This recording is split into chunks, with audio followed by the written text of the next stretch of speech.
సామెతలు 12:25 చదవండి.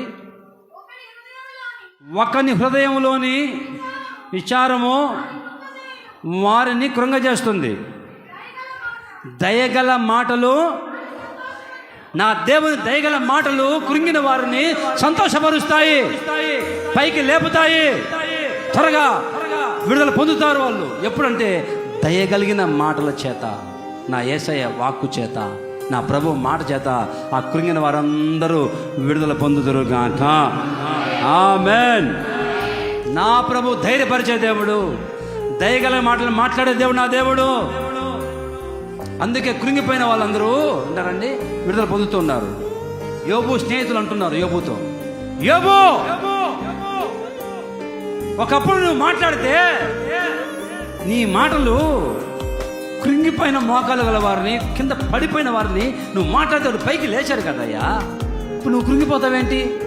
పాత నిబంధనలో ఉన్న ఒక భక్తుడు యోబు, ఆ భక్తుడి మాటలు విని ఎంతోమంది కృంగిపోయిన వాళ్ళు పైకి లేవనెత్తబడ్డారట. అదే స్తోత్రం కలుగును గాక. ఒక పాత నిబంధన భక్తుడికే ఆ మాటలకి ఎంత ప్రభావం ఉంటే, ఆయన మాటలు మాట్లాడుతున్నప్పుడు అనేక మంది బాగుపడిపోయి కృంగిన వారు లేపబడితే, నా యేసయ్య నా దేవుని మాటలు కృంగిన వారు లేవనెత్తును గాక, కృంగిన వారు త్వరగా విడుదల పొందుదురు గాక. ఆమేన్. నా దేవుని మాటలు నేను ఓదారుస్తాయి. నా యేసయ్య మాటలు ఆయన మాట్లాడుతున్నప్పుడే ఎంతోమంది కన్నీళ్ళు ఆగిపోతాయి. నా ప్రభు మాట్లాడుతున్నప్పుడే ఆ మాటకు చెవి పెడితే ఎంతో చచ్చిపోవాలనుకున్న వాళ్ళు బతికారు. నా యేసయ్య మాట్లాడుతున్నప్పుడే ఆయన మాటలు విన్న మరుక్షణమే వాళ్ళలో ఒక ధైర్యం వచ్చింది, వారికి ఒక ఆదరణ కలిగింది. అందుకే చెప్తున్నాం, వాక్యం వినండి, మందిరానికి మానొద్దు, రండి. ఏ పరిస్థితిలో ఉన్నా ఏడ్చుకుని ఇంట్లో కూర్చోవద్దు. మందిరానికి వస్తే నా యేసయ్య నీ పరిస్థితిని గుర్తెరిగి నీతో మాట్లాడును గాక.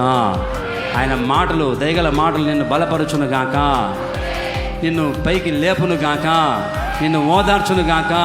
కృంగిన నీ మనసును నా ప్రభు బాధను గుర్తెరిగి ఆ మాటల చేత బలపరచును గాక. ఆమేన్.